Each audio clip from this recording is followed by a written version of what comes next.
Hello everyone, welcome in NIOS with Fees and Fine. I am Richa Kataria here to take your accounts classes. We are going to start second chapter of the first book. I hope you all get your books. First book में second chapter का नाम देख लीजिए क्या है. This is the conceptual chapter which is based on totally concepts of accountancy. Right? अगर ये chapter हम लोग जो accounts का करने जा रहे हैं, ये जो chapter है which is known as accounting concepts, नाम से ही डिफाइंड हो गया कि हमें कुछ कॉन्सेप्ट्स बताए जाएंगे जो अकाउंटिंग के कुछ रूल्स, रेगुलेशंस, कॉन्सेप्चुअल बातों की बात करेगा. राइट. तो यहाँ पे सेकेंड चैप्टर का फर्स्ट लेक्चर आप लेने जा रहे हो. सेकेंड चैप्टर आपकी फर्स्ट बुक में गिवन है. Start with me with your book. आप अपनी बुक के पेज नंबर्स को खोल लीजिए, उसके साथ बैठिएगा. ठीक है, क्योंकि पढ़ने के कुछ मैनर्स होते हैं और उन मैनर्स को हमें नहीं भूलना है. सिर्फ और सिर्फ फ़ोन लेकर या लैपटॉप लेकर नहीं पढ़ना है. बुक ऑलवेज, कहते हैं ना, ओल्ड इज़ गोल्ड. तो बुक पहले भी पढ़ने की तो आज भी बुक से ही पढ़ना बेटर है. तो सेकेंड चैप्टर को खोल लीजिए. पेन पेंसिल कुछ हाथ में होनी चाहिए आपकी. और हाँ, एक कॉपी रख लीजिएगा. जो भी चीज़ एक्स्ट्रा ऑर्डिनरी मिलती है, you need to write it down. ठीक है, स्टार्ट करते हैं हम लोग अकाउंटिंग कॉन्सेप्ट्स को या फिर अजम्पशंस को. दो वर्ड्स लिखें, कॉन्सेप्ट्स और अजम्पशंस. तो दोनों का मतलब क्या होता है पहले ही देखिए. ज़रूरी नहीं है ये सारी बातें, हम कोई लॉजिक नहीं है इसके पीछे. That is a thing. ये एक्सपेरिमेंटेड चीज़ें हैं. अकाउंट्स कहीं से रिसर्च नहीं हुई है. साइंस की तरह, फिजिक्स की तरह, chemistry, this is not a science. It's not a pure science all together. लेकिन हाँ, ये कुछ एक्सपेरिमेंट पे, कुछ सोच पे किसी बंदे के, किसी ने बहुत एक्सपेरिमेंट किया, उसके ऊपर रिटन है ये चीज़ें. यहाँ पे मैथमेटिकल रूल्स नहीं चलाने हमें कि 2 + 2 4 कराना है यहाँ पे. नहीं, ये कुछ ऐसे कॉन्सेप्ट्स हैं, चाहे वो छोटा ऑर्गेनाइजेशन हो, बहुत बड़ा ऑर्गेनाइजेशन हो. कुछ बातें जो हमें माइंडसेट करनी है, ये माइंडसेट हैं हमारे. अजम्पशंस, मान्यताएँ हैं, कुछ मानना पड़ेगा हमें. जैसे हम लोग x की वैल्यू को 100 मान लेते हैं, वैसे मान लेते हैं ना. दिस इज द मानना पड़ेगा. कुछ चीज़ों की जो माननी पड़ेंगी, जैसे कि ये कॉन्सेप्ट्स हैं और ये अजम्पशंस हैं. ठीक है, अज्यूम करना पड़ेगा. तो what to do in this, पहले एक बार पूरी चीज़ें देख लेते हैं कि हमें पढ़ना क्या है. उसके बाद हम लोग 1 by 1 चीज़ों को देखेंगे. ठीक है, इसमें ये हो गया आपके कॉन्सेप्ट्स क्या होते हैं, आपके अजम्पशंस क्या होते हैं. नेक्स्ट, आपके ये 3 जो हैं वो आपके क्या है, कॉन्सेप्ट्स हो गए, अजम्पशंस हो गए. ये अजम्पशंस कहलाएंगे आपके, और ये सारे आपके कॉन्सेप्ट्स ही हुए हैं. सारे ही अजम्पशंस और सारे ही कॉन्सेप्ट्स को जब भी हम अकाउंटेंसी करेंगे, जब भी हम कोई चैप्टर स्टार्ट करेंगे, हम बार बार इन्हीं बातों की बात करेंगे, क्योंकि उन्हीं पर, सिर्फ ये बातों पर ही हमारी पूरी अकाउंटेंसी इन्हीं बातों पर बेस्ड होती जाएगी. तो ये सारी चीज़ें हमें पढ़नी है और फिर उसके बाद इन डिटेल इन सब चीज़ों को देखेंगे, क्या चीज़ें क्या होती हैं.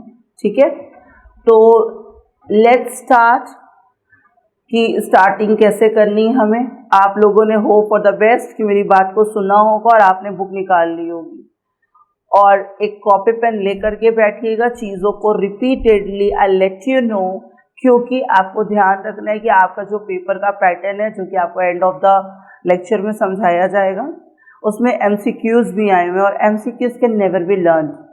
हम MCQs को लर्न नहीं कर सकते. MCQs बहुत द गेस, और वो गेसिंग कब होगी जब पूरा इन डिटेल सब कुछ पढ़े रहेंगे. हमें पता रहेगा कि हमें ये ऑप्शन ही बेस्ट है, क्योंकि जब MCQ कैसे तो 4 out of 4 कभी कभी नियरेस्ट ऑप्शन रखते हैं.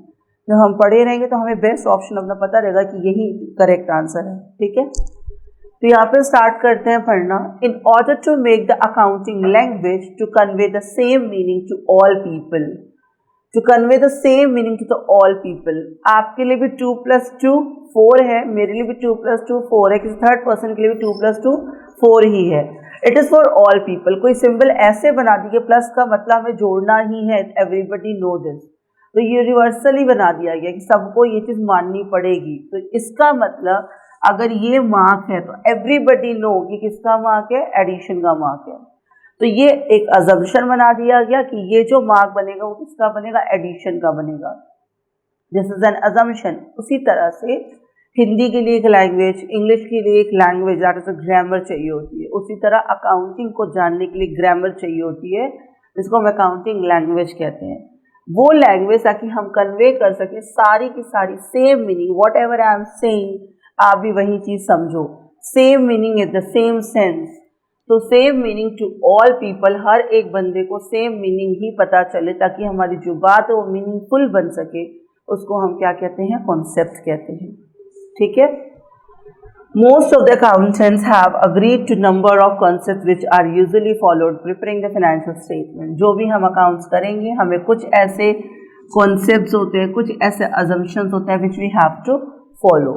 These concepts guide how to transaction should be recorded. ये हमें कैसे बताएंगे, कॉन्सेप्ट और assumption क्या बताएंगे, हमें जो ट्रांजेक्शन्स हो रहे हैं, कोई चीज़, what do you mean by transaction, जिस भी बिजनेस में आप हो, जिस भी ऑर्गेनाइजेशन में आप हो, आप खरीद रहे हो गुड्स, बेच रहे हो goods, this is your transaction.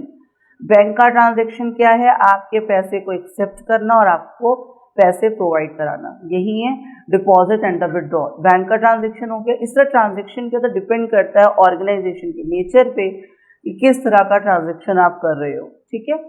तो कॉन्सेप्ट क्या बताएंगे, कॉन्सेप्ट हमें चीज़ों को बताएंगे कि हमारे ट्रांजेक्शन्स को किस तरह से रिकॉर्ड करना है। This is known as the concepts and the assumptions. अगर somebody asks you what do you mean by the concepts or assumption, what should be your answer? Concepts and assumptions are the principle or the language of accounting which is followed to record the transactions, right? Which is followed to record the transactions. So these are the basic concepts which we need to understand.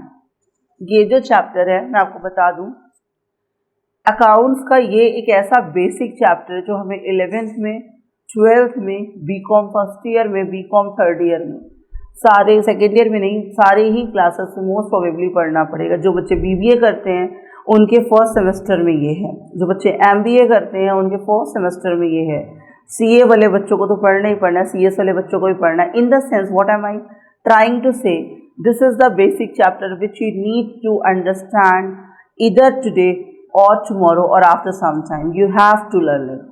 As is am are का use और was and were का use हमें पढ़ना पड़ता ना English की language को सीखने के लिए, as it is these are the concepts which must be understood to do the accountancy, right. तो अब एक एक को अच्छे से समझते हैं। पहले इनके नाम को हम लोग रिपीटेडली अपने टंग में ट्विस्ट करते हैं कि what does it mean, we will learn later, but what are these name, first to need to know. पहले इनका नाम क्या है, पहला क्या हो गया हमारा, गोइंग कंसर्न कॉन्सेप्ट। पहला नाम बन गया गोइंग कंसर्न कॉन्सेप्ट।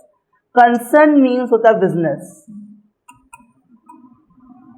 कंसर्न का मीनिंग क्या होता है, बिजनेस, गोइंग कंसर्न कॉन्सेप्ट। दूसरा क्या लिखा हुआ है आपका, दैट इज द कंसिस्टेंसी, लगातार चलता रहेगा, and the accrual concept.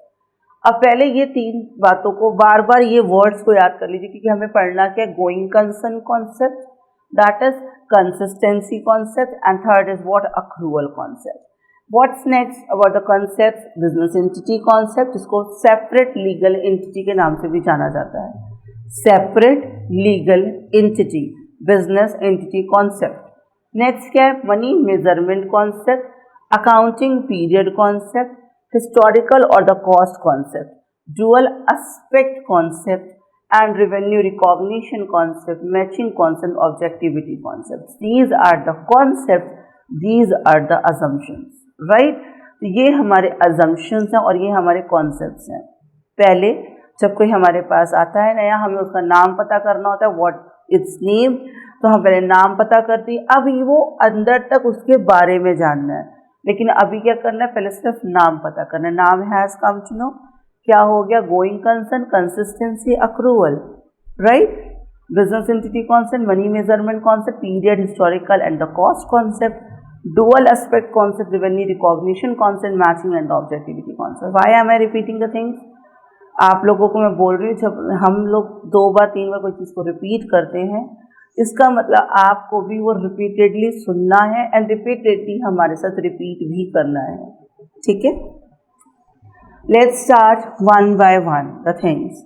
First is what, going concern concept. पहले एक बार लेमन लैंग्वेज में सुन लीजिए, उसके बाद हम बुकिश लैंग्वेज में चलेंगे। गोइंग कंसर्न का मतलब होता है जब हम कोई अकाउंट करते हैं, अकाउंट मेंटेन करते हैं, रिकॉर्ड करते हैं, हमें माइंड में क्या सेट करना है कि हमारा जो बिजनेस है वो लगातार चलता रहेगा, गोइंग ऑन रहेगा, कंसर्न रुकेगा नहीं, क्या रहेगा, गोइंग ऑन चलता रहेगा। इसको गोइंग ऑन कॉन्सेप्ट या तो गोइंग कंसर्न कॉन्सेप्ट कहा जाता है। जैसे going concern concept is an accounting term for a company that has the resources needed to continue operating indefinitely united, लगातार हमारा बिजनेस चलता रहेगा। This term also refers to the company's ability to make enough money to stay afloat or avoid bankruptcy. Going concern concept is the main assumption. ये assume करना है, mind में makeup करना है कि जब हम अकाउंटेंसी कर रहे हैं हम ये मान के चलते हैं हमारा बिजनेस आज कल परसों में बंद नहीं होगा, it will going on year by year. इसीलिए हम उन चीज़ों को रिकॉर्ड करते हैं एक सिस्टमैटिक मैनर में। ठीक है, नेक्स्ट क्या है, कंसिस्टेंसी कॉन्सेप्ट। कंसिस्टेंसी कॉन्सेप्ट कहता है कि अगर एक बार आपने कोई मेथड का यूज़ कर लिया है तो उसी मेथड का लगातार यूज़ करिए कुछ सालों तक, बार बार अपने मेथड्स को चेंज मत करिए। क्यों? क्योंकि अगर सपोज दैट अभी हम लोग जो आगे के चैप्टर्स में जाकर के एक वर्ड पढ़ेंगे, एक चैप्टर पढ़ेंगे जिसका नाम है डेप्रिसिएशन। अगर हम डेप्रिसिएशन में एक बार एक मेथड यूज़ कर रहे हैं, फिर नेक्स्ट ईयर दूसरा मेथड यूज़ कर रहे हैं, फिर दूसरा मेथड यूज़ कर रहे हैं, हम कंपेयर नहीं कर पाएंगे कि हम इम्प्रूव कर भी रहे हैं या फिर नहीं। तो हमें क्या करना है, कंसिस्टेंसी कॉन्सेप्ट कहता है हमें लगातार सेम मेथड को कुछ ईयर तक यूज़ करना है ताकि कंपैरिजन में क्या रहे, ईजीनेस रहे। Principle state that once you adopt an accounting principle और method continue to follow it consistently. Continue क्या करना है, आपको फॉलो करना है, उसको लगातार फॉलो करना है in future. This accounting only change the accounting principle और the method if the new version is come. जब अगर हाँ कुछ अपडेशंस हैं, कुछ न्यू वर्जन है, तब तक उसको अडॉप्ट कर लो। Otherwise you have to use the continue the same method or the same principle if you want to know the comparison result of your business, right? So the comparative chart बनाने के लिए आपको क्या करना रहेगा, same method use करना रहेगा। ऐसा अज्यूम करके चलना है कि इसमें this is the consistency concept में नाम से डिफाइंड हो रहा है। गोइंग कंसर्न बिजनेस चलता रहेगा, कंसिस्टेंसी का मतलब ये होता है लगातार, राइट। अक्रूवल कॉन्सेप्ट क्या कहता है, अक्रूवल कॉन्सेप्ट और कैश कॉन्सेप्ट दो कॉन्सेप्ट होते हैं बिजनेस अकाउंट्स में। कैश कॉन्सेप्ट कहता है हम सिर्फ उन ट्रांजेक्शन्स को रिकॉर्ड करेंगे जो कैश में कन्वर्टेबल है, राइट। अक्रूवल कहता है हमारे बिजनेस सिर्फ कैश में ट्रांजेक्शन्स नहीं होते, बहुत सारे ऐसे ट्रांजेक्शन्स होते हैं जो क्रेडिट में होते हैं, दैट इज ऑफ कैश में नहीं होते हैं। जैसे डेप्रिसिएशन का लगना। अब डेप्रिसिएशन क्या है, कितना लगेगा, this is not in cash. Depreciation बस आपका क्या हो रहा है, चीज़ों रिड्यूस हो रही है। डेप्रिसिएशन का मतलब होता है किसी फिक्स्ड एसेट्स में उसकी कीमत में, उसकी वैल्यू में, उसकी वेल्थ में कमी आना है, is known as a depreciation. तो अक्रूवल कॉन्सेप्ट क्या कहता है, two accounting method, the other is cash and accrual. दो मेथड होते हैं, cash and accrual. Accrual accounting measures a company's performance and position. Accrual क्या बताता है, performance and positions by recognising economic events regardless of when cash transaction occur, whereas cash accounting only record the cash transaction. और credit कब होता है, उधार बिक्री करोगे, उधार खरीदोगे तो किसमें आता है, अक्रूवल कॉन्सेप्ट में आता है। आप इन कैश करोगे तो कैश कॉन्सेप्ट और उधार करोगे तो अक्रूवल कॉन्सेप्ट। अकाउंट्स कहता है कि हमें अक्रूवल बेसिस पे भी काम करना है। ज़रूरी नहीं है कि हम सारे ट्रांजेक्शन को किस में करते हो, कैश में करते हो, हमें अक्रूवल को भी फॉलो करना है। तो these are the three assumption. First is what, going concern concept, second is what, consistency concept, third is what, accrual concept. Going concern क्या कह रहा है, ये दिमाग में मेंटेन करके चलना है, अकाउंट्स मेंटेन करते टाइम कि हमारा बिजनेस लगातार चलता रहेगा। कंसिस्टेंसी कहता है सेम मेथड को ईयर बाय ईयर आप यूज़ करते रहो, बार बार मेथड्स को चेंज मत करो जब तक कोई नया वर्जन नहीं आ जाता। अक्रूवल कहता है कैश के अलावा हमें उन ट्रांजेक्शन को भी रिकॉर्ड करना है जो कैश में नहीं होते, राइट। तो these are the three assumptions. I hope it's clear up to it. Pause your video and read it from your book. एक बार आप लोग अपनी बुक से रीड कर लीजिए, नहीं समझ आया देन रिपीटेडली देख लीजिए, उसके बाद नेक्स्ट जो अभी कंटिन्यू होगा वो देखिएगा, ठीक है। अब हम लोग जा रहे हैं किसको, कॉन्सेप्ट्स को पढ़ने। अब कॉन्सेप्ट्स हमें क्या मेंटेन करने हैं, मैंने आपको बताया business entity concept is also known as a separate legal entity. ये कॉन्सेप्ट कहता है जब हम अकाउंट्स मेंटेन करते हैं हमें एक चीज़ ध्यान में रखनी है कि हम बिजनेस हैं और हमारा बिजनेसमैन कोई और है. Business and businessman both are different to each other and all the transactions are maintained by the business. सारे ट्रांजेक्शन्स कौन कर रहा है? बिजनेस कर रहा है. और अपने आप को हमें ये हाथ किसके बनाने पड़ेंगे? बिजनेस के. कोई भी ट्रांजेक्शन रिकॉर्ड हो रहा है वो कौन रिकॉर्ड कर रहा है? खुद बिजनेस कर रहा है. बिजनेसमैन से आप कोई मतलब नहीं है. यहाँ पे इस कॉन्सेप्ट में ये मानना है कि आपके बिजनेस की एक लीगल एंटिटी, एक लीगल पहचान होती है जो आपसे अलग होती है. अगर आप एक बिजनेसमैन हो तो अपने बिजनेस को आपने अलग मान के चलना है. अदरवाइज बिजनेस और बिजनेसमैन सेम हो जाएंगे तो आपके बिजनेस के प्रॉफिट्स क्या हो जाएंगे? खराब हो जाएंगे. आप बिजनेस में पैसा इन्वॉल्व नहीं कर पाओगे. आप जो भी प्रॉफिट कमाओगे आप खा के खत्म कर दोगे. आपके बिजनेस में पैसा नहीं लग पाएगा. तो बिजनेस जिस पोजीशन में थे तो उसी पोजीशन पे रह गए तो डाउनवर्ड चला जाएगा, अपवर्ड नहीं आ पाएगा. तो ये कॉन्सेप्ट कहता है business entity concept which is also known as separate legal entity states that the transaction associated with the business must be separately recorded. Must be separately recorded. पहली बात तो अलग से रिकॉर्ड होना चाहिए. Those of its owner, उसके owner से another businesses. Doing so requires the use of separate accounting records for the organization and so on. Business entity concept क्यों अलग होना चाहिए? Each business entity is taxed separately. हर एक business को कैसे होना पड़ेगा? टैक्स सेपरेटली लगाना पड़ेगा. It is needed to calculate the financial position and the financial position of the entity. हम लोग जब बिजनेस में कैपिटल इन्वॉल्व करते हैं, अभी आप जब जर्नल एंट्री पढ़ोगे तो मैं इस कॉन्सेप्ट को रिपीटेडली यूज करने वाली हूँ. This is the only concept which is use in journal entries most of the time. As capital आप एक ओनर हो, आपने पैसा लगाया है अपने बिजनेस में, आपने पैसे बिजनेस को उधार दिए हुए हैं. अब बिजनेस उस उधार को लायबिलिटी मानता है और वो आपको कभी ना कभी रिटर्न करना पड़ेगा.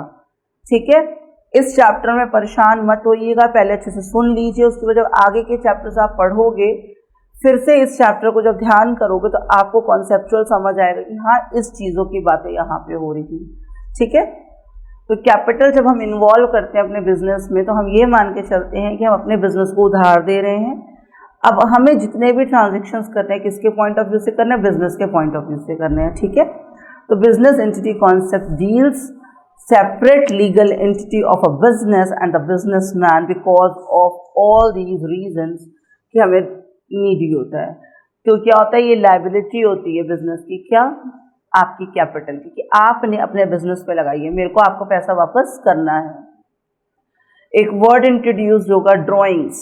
ड्रॉइंग्स मीन्स आपने अपने पर्सनल यूज़ के लिए पैसा निकाला है बिजनेस से. जब अपने पर्सनल यूज़ के लिए पैसा बिजनेस से निकाल करके यूज़ करते हैं इसको ड्रॉइंग्स कहते हैं.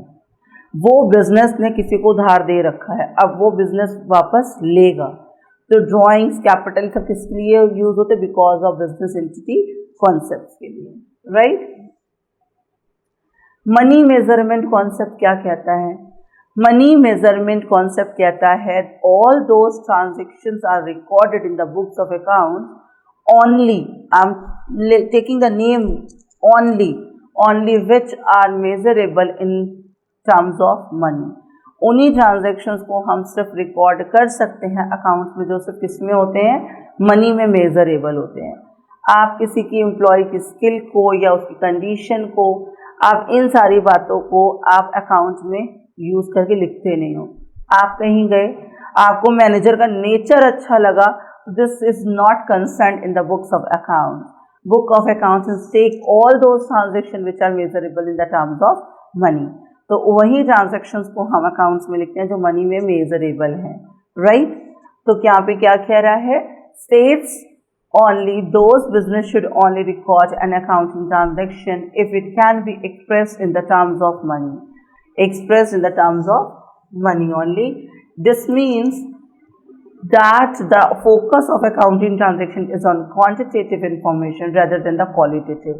We consider the quantity not the quality as per this concept. जबकि ये एक क्या हो गया?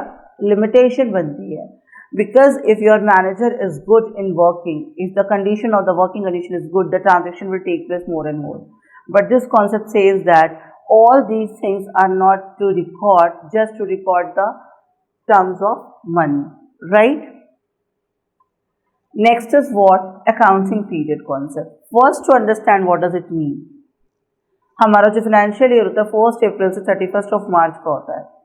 कई लोग क्या होता है बिजनेस में 1 जनवरी से 31 दिसंबर का मेंटेन करते हैं. कई लोग होते हैं जो हिंदूज में होता है कि वो लोग अपनी बुक ऑफ अकाउंट को दिवाली में बंद करते हैं. आपने देखा होगा लंबी सी रेड कलर की बुक होती है, तो वो क्या करते हैं, वो दिवाली में वो लोग क्लोज करते हैं. It depends on the person to person how they are treating. But company act कहता है we need to follow period concept. This is known as the accounting period concept. What does it mean? जब आप कोई record maintain करते हो, जैसे अभी आप पढ़ रहे हो, आपके एग्जाम्स होंगे, आपका रिजल्ट आएगा, आपको रिजल्ट की ज़रूरत होती है. आप ऐसा करो जब से पैदा हुए तब से हम लोग पढ़ते जाएं 35 ईयर्स तक पढ़ते जाएं. हमें पता ही नहीं हम फेल हो रहे हैं कि पास हो रहे हैं, तो वो ग्रेस हमारे पास नहीं आएगा पढ़ने का. यहाँ पे क्या हुआ, हर एक बंदा जो एक ओनर के रूप में काम कर रहा है उसको पता करना है हमारे इस बिजनेस से प्रॉफिट हो रहा है या फिर लॉस. तो एक पर्टिकुलर टाइम पीरियड बना लिया जाता है जो कि कितने मंथ्स का होता है, 12 मंथ्स का. जो टाइम पीरियड होगा वो कितने मंथ्स का होता है, 12 मंथ्स का होता है. लेकिन फर्स्ट अकाउंटिंग पीरियड 12 मंथ से कम का हो सकता है. First accounting period.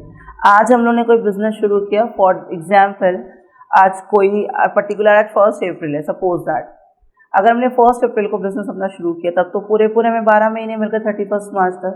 उसी के अगेंस्ट अगर हम 31 दिसंबर को बिजनेस शुरू करते तो हमारा जो फर्स्ट अकाउंटिंग पीरियड था वो सिर्फ 3 मंथ्स का होता. वो डिपेंड करता है कि फर्स्ट टाइम जब आप बिजनेस करते हो, फर्स्ट आपका अकाउंटिंग पीरियड है, तो आपका 12 महीने से कम हो सकता है, लेकिन आने वाले अकाउंटिंग पीरियड 12 मंथ से कम नहीं होते हैं. अकाउंट्स कहता है जो भी चीज़ हम लिखेंगे ट्रांजैक्शन के रूप में वो कितने मंथ्स को कंसीडर करेंगे, 12 मंथ्स को. It is mandatory as per this concept. An accounting period concept is a span of time covered by the set of financial statement. This defines the time range over which business transactions are accumulated into the financial statements. Accumulate करता अपनी financial statement को. It is also known as the fiscal year. ठीक है, इसको और क्या कहा जाता है, fiscal year. And it must be of 12 months. For example, अभी आप फाइनल अकाउंट जब बनाओगे, फाइनेंशियल स्टेटमेंट जब सीखोगे, कभी कभी होता है क्वेश्चन में दिया रहता है आपने रेंट तो दिया कितने मंथ्स का, 11 मंथ्स का. तो जो 1 मंथ का आपका बाकी है तो वो देना बाकी है आउटस्टैंडिंग के लिए आपको क्या हो जाएगा, ऐड ऑन हो जाएगा. तो we need to understand that 12 months is considered as accounting period concept, right. Now the next is what, cost concept. कुछ समझ आ रही है मेरी बातें? ये हम कॉन्सेप्ट्स पढ़ रहे हैं. जैसे अभी हम लोगों ने क्या पढ़ा, पहले एक बार रिवाइज कर ले तब आगे चले. और आप लोग एक बात ट्रस्ट करो, this is not tough all together. सिर्फ और सिर्फ पहली बार पढ़ रहे होते हैं इन सब चीज़ों को, इसलिए लगता है कि टफ है. टफ नहीं है. जब हम कोई चीज़ पहली बार करते हैं ना, तो ऑब्वियसली अगर मैंने एक्सरसाइज भी फर्स्ट टाइम अगर की है तो obviously I will take pain in my body, है ना, कि दर्द होगी कि नहीं यार मेरे से नहीं हो पाएगा, नहीं है मेरे से. बट हाँ, day by day we become habitual and we keep on doing. This is the exercise of your brain here. ठीक है, ये आप लोगों की बेटा ब्रेन का एक्सरसाइज है. You are learning for the very first time. ठीक है, बिजनेस एंटिटी पहली बार सुन रहे हैं, हो सकता है कुछ बच्चे कई बार पढ़ चुके हो, इट्स ग्रेस टू देम. तो इन सबको हम जब पहली बार सुन रहे हैं ना, आपके लिए हर वर्ड आज एक कॉमर्स का नया है. लाइबिलिटी क्या होता है, असेट्स क्या होता है, कंसर्न किसको कहा जाता है. आप लोग पैनिक मत हो, इन वर्ड्स को बार बार repeatedly we will talk with about. अभी हम लोग बेसिक कुछ वर्ड्स के बारे में भी बात करेंगे, बेसिक जो अकाउंटिंग टर्म्स होते हैं. ठीक है, तो पैनिक नहीं होना है. जितनी चीज़ें बताई जा रही हैं उतनी चीज़ों को रिपीटेडली देखना है बस. ठीक है, 1 से 2 बार से 3 बार जब रिपीटेशन करोगे तो लिटरली ट्रस्ट मी, 3 बार अगर आपने कोई चीज़ सुन ली है, देख ली है या पढ़ ली है, डेफिनेटली इस स्टिक विद योर माइंड. ठीक है, तो पैनिक बिना हुए प्लीज़ काम करिएगा एकदम. और ये एकदम दिमाग से निकाल दीजिए कि हम तो NIOS से पढ़ रहे हैं तो पास हो जाएंगे. NIOS is as important as CBSE और the ISC और the UP बोर्ड, जो सारे कंपेरेटिव बोर्ड्स हैं. तो NIOS कोई छोटा बोर्ड नहीं है, आप एक नेशनल लेवल के बोर्ड से पढ़ रहे हो, तो take care of yourself that you are having the book, you are having the application, you are having the all. Business ma'am पढ़ा रही हैं, सर पढ़ा रहे हैं, इकोनॉमिक्स अकाउंटिंग सेंस में पढ़ा रही हूँ। जहाँ पे कोई दिक्कत हो रही है यू मे कॉल अस। आप लोगों को इतने सारे ऑप्शंस दिए जाते हैं, आप लोग के पास बुक होती है, बट नीड इज़ वॉट कि हाँ फर्स्ट टाइम कोई चीज़ हम लोग पढ़ रहे होते हैं तो वो हमारे को क्या करते हैं कि टफ है, but when we read it once or twice or thrice it becomes easier and the familiar to us. ठीक है, तो what have we completed? Business entity concept, and next it was a money measurement concept, next is accounting period. What's next? The cost concept. Cost concept one of the basic underlying guidelines होती हैं। कोई भी चीज़ आपकी यहाँ पे principal है या guideline है, ठीक है, सिर्फ गाइडेंस दी जा रही है। अगर ऐसा करोगे तो अच्छा होगा, नहीं करोगे तो आपकी मर्जी है। अगर आप रिकॉर्ड करोगे एक सिस्टमैटिक मैनर तो आप रिकॉर्ड करो, नहीं हो तो आप पैराग्राफ में लिख करके रख लो, पर्चे बना के रख लो कि भैया इतने इतने ट्रांजेक्शन है, सब टू यू। कि कोई बंदा आया सोहन नाम का, हमसे 1 लाख का माल खरीद लिया, तो लिख लो कहीं पर्चा बना करके और लिख करके फोल्ड करके रख लो। No one is coming to you कि आपने ऐसा क्यों किया, बट हाँ कैसे रिकॉर्ड करना है, एक वे ऑफ डूइंग क्या है वो बताई जा रही है। तो यहाँ पे cost concept is one of the basic underlying guidelines in accounting. It is also known as a historical concept. It is also known as a historical cost concept. MCQ may be asked, cost concept is also known as a historical cost concept. This cost is requires that assets be recorded at cash account. जितने की हम assets खरीदते हैं first time, उतने की हमें assets को book में रिकॉर्ड करना है। अगर आपने कोई 3 lakhs की मशीनरी लगवाई हुई है तो 3 lakhs is recorded in the books of account। आज उसकी कीमत क्या है वो डेप्रिशिएट करते हुए पता चलेगी, लेकिन हमें रिकॉर्ड क्या करना है? जितने की हमने खरीद रखी थी। ठीक है, अब इसमें हम एक एग्जाम्पल देखते हैं क्या है। The cost principle means that a long term assets purchase for the cash amount of ₹50,000 will be recorded at the rate of 50,000। जितने की खरीदी थी उतने की ही हम रिकॉर्ड करेंगे, कम या ज़्यादा की रिकॉर्ड नहीं करेंगे। ऐसा कौन कह रहा है? कॉस्ट कॉन्सेप्ट कह रहा है। If the same asset was purchase for down payment of the 20,000 and promise to pay 30,000 within the reasonable period of time, आपने 20,000 रुपये की डाउन पेमेंट देके खरीदी थी। ऑप्शन 2 है, या तो 50,000 रुपये दिए और लेकर आप असेट्स आ गए, 50,000 की असेट्स है, रिकॉर्ड कितना करोगे? 50,000। लेकिन अगर आप किसी असेट्स को आप हायर परचेज मेथड से खरीद रहे हो, इन द सेंस इंस्टॉलमेंट में खरीद रहे हो, 20,000 आपने डाउन पेमेंट दे दी और 30,000 बोला कि हम 1 महीने के बाद आपको पे कर देंगे। एक्चुअल कॉस्ट कितने की है? 50,000 ही पड़ रही है, तो we will record only the 50,000 not the 20 or the 30,000। तो कॉस्ट कॉन्सेप्ट हमें डील करता है कि अगर कोई भी असेट्स को हम रिकॉर्ड करते हैं अकाउंट्स में, हम उनकी एक्चुअल कॉस्ट को कंसीडर करते हैं, बढ़ी हुई या घटी हुई कॉस्ट को कंसीडर नहीं करते हैं। The cost concept says that, right. Next is what? dual aspect concept, business entity concept, dual aspect concept, second concept which is used to maintain the journal entry. Dual aspect as the name defines dual, दो, two sides, right concept लेता है। ये कहता है assets must be equal to liabilities plus equity and equity is here capital। ठीक है, equity means capital। यहाँ पे कहा जाता है हमारे 2 खाते अफेक्ट में आएंगे, debit and credit, both must be equal to each other. Debit must be equal to credit, credit must be equal to debit, both must be equal to each other. दूसरा ये जो है assets must be equal to liabilities plus capital, right. This concept says that अगर इसमें ये नहीं है it means आपकी अकाउंटेंसी क्या है? रॉन्ग जा रही है।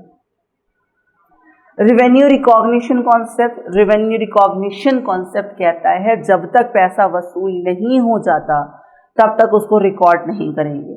आप ये सोचो मुझे आने वाले टाइम पे इतने का प्रॉफिट होने वाला है, तो होने वाला profit is not recorded in the books of accounts.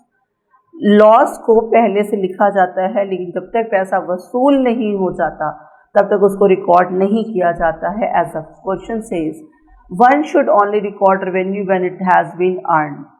हम तभी इसको revenue income, revenue means income, के रूप में इसको रिकॉर्ड करते हैं जब ये क्या हो जाता है, अर्नड हो जाता है। ठीक है, जब तक अर्नड नहीं होता तब तक इसको रिकॉर्ड नहीं किया जाता है। If there is doubt in regard to whatever payment will be received from a customer, then seller should recognize an allowance for the doubtful accounts. अगर आपको लगता है कि हाँ नहीं रिकॉर्ड मिल पाएगा तो उसको क्या कहता है, डाउटफुल डेब्ट्स कहा जाता है कि डाउटफुल है, मे बी मिले मे बी ना मिले, it's a doubtful. Under the accrual basis, ये किसके बेसिस पे होता है, अक्रूवल बेसिस पे होता है, राइट। तो एक होता है जो आपको रिसीव्ड हो गया है और एक होता है आपको रिसीव्ड नहीं हुआ है। जब रिसीव्ड नहीं हुआ है उसको अनअर्न्ड इनकम कहा जाता है। कैसी इनकम है, अनअर्न्ड, अभी अर्न नहीं हुई है, वो हमें फ्यूचर में मिलेगी, राइट। और कुछ ऐसे खर्चे होते हैं जो अभी हमने पे नहीं किए हैं जो फ्यूचर में हम पे करेंगे। So this is the concept which deals with the accounting recognition concept. यहाँ पे क्या है, जब तक पैसा वसूल नहीं हो जाएगा मैं रिकॉर्ड करने का कोई भी अधिकार नहीं है, as per the accounts guideline says. Next, matching concept. अभी आपने पीछे पढ़ा, matching concept is that concept कि आपकी जो, सपोज दैट आप कह रहे हो मेरे ना खर्चे ज़्यादा हैं, मेरे पास इनकम कम आती है। It can not be. आपके खर्चे ज़्यादा हैं, आपकी इनकम कम आती है, इसका मतलब आप इन डेप्ट हो, आपने लोन से काम चला रहे हो, और लोन लेना मतलब कि उसको भरना वापस है, इंटरेस्ट, राइट। तो यहाँ पे ये क्या कह रहा है, matching concept require that revenue and any related expenses is recognized together. खर्चा और उसका जो रेवेन्यू है वो क्या होना चाहिए, ज़्यादा हो सकता है रेवेन्यू, ये इक्वल हो सकता है, कम नहीं हो सकता। कम हो गया इसका मतलब business is going downwards, right? There is a cause and effect relationship between revenue and the certain expenses. The record them at the same time. If there is such relationship, then charge of the cost expenses at once. This is one of the most essential concept in accrual basis. ये भी किससे based कर रहा है, accrual basis है। जो words मैं underlined करा रही हूँ तो आप लोग भी करते जाइए क्योंकि ये MCQs में आने की चांसेस होती हैं, ठीक है। और ये क्या है, कॉज एंड अफेक्ट रिलेशनशिप बताता है। जैसे कि इसमें एग्जाम्पल दे रहा है commission. A salesman earn 5% commission on sales shipped and recorded in January. Commission is 5,000 paid in February. You should record the commission expenses January. देना कब था, जनवरी में। दे कब रहे हो, फेब में। दे कब रहे डज नॉट मीन देना कब था, इट डज मीन देना कब है, जनवरी में दे रहे हैं, फेब में। पैसा जा रहा है फेब में, देना है कब, जनवरी में। It will be recorded in the month of January, not in the month of February, right. यहाँ पे क्या कह रहा है, फिर से अगर पढ़ लीजिए। Salesman earns 5% commission on share, कि कब रिकॉर्ड करना था, जनवरी में, और हम कब कर रहे हैं, उसको दे कब रहे हैं, फेब में दे रहे हैं। तो उसका अकाउंट कब मेंटेन होगा, जनवरी में ही हो जाएगा, ना कि फेब में होगा। Depreciation, a company acquires production equipment 1 lakh that has projected useful life 10 years. It should be charged the cost of equipment depreciation expenses. यहाँ पे क्या है, डेप्रिसिएशन लगाना है। 1 लाख की कोई एसेट्स खरीदी है, 10 साल चलेगी, 10 साल के बाद 10,000 की बिक जाएगी। How much is the depreciation to be calculated. तो डेप्रिसिएशन इसमें क्या लग जाएगा, there is a formula which you will learn in the chapter of depreciation, cost minus estimated and scrap value upon estimated life. So these are the example where can we use the matching principle.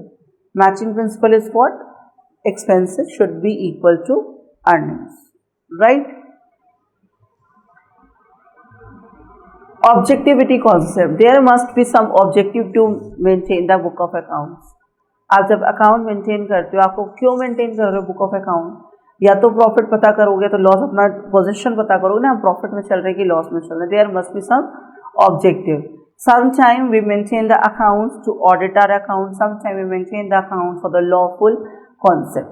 There must be some objective to maintain the book of account, right? And hope for the best that you have got all the things. तो एक बार आपको मैं reminder दे दूँ, what we are learning the concept और the assumption, ठीक है, जो कि आपकी बुक नंबर 1 में चैप्टर नंबर 2 में दिया हुआ है, कॉन्सेप्ट्स एंड अजम्पशन। क्या है ये एक लैंग्वेज है जो आप अपनी लैंग्वेज को किसी बंदे को क्या कर रहे हो, कन्वे कर रहे हो। अगर आप आज अकाउंट मेंटेन कर देते हो, कल आप नहीं आते तो जो बंदा आएगा उसको पता होना चाहिए कितनी सेल हुई है, कितना परचेज हुआ है, सारे अकाउंट से पढ़ के समझ आ जाए कि क्या हो रहा है। इसलिए हम क्या पढ़ते हैं, ये अजम्पशंस को पढ़ते हैं। किसको किसको हमने पढ़ना था, ये 3 अजम्पशंस, इसमें going concern, consistency and accrual है, ये तो मेंटेन करके चलना है। लेकिन यहाँ पे ये वो कॉन्सेप्ट्स होते हैं, इनको अगर हम फॉलो नहीं करेंगे तो हमारी अकाउंटेंसी रॉन्ग हो जाती है। तो ये वो कॉन्सेप्ट्स जो हमें माइंड में क्या करना है, मेक ओवर करके चलना। These are the accounting concept whatever have you learn in detail. तो आप लोगों के पास ये है बुक में कि आप लोग बुक से पढ़ रहे हो, स्क्रीनशॉट लेके पढ़ रहे, सब टू यू। एक बार क्लास समझ आ रही, 10 बार में क्लास समझ आ रही, it's also up to you. ठीक है, तो ये जरा कॉन्सेप्चुअली समझ लीजिएगा।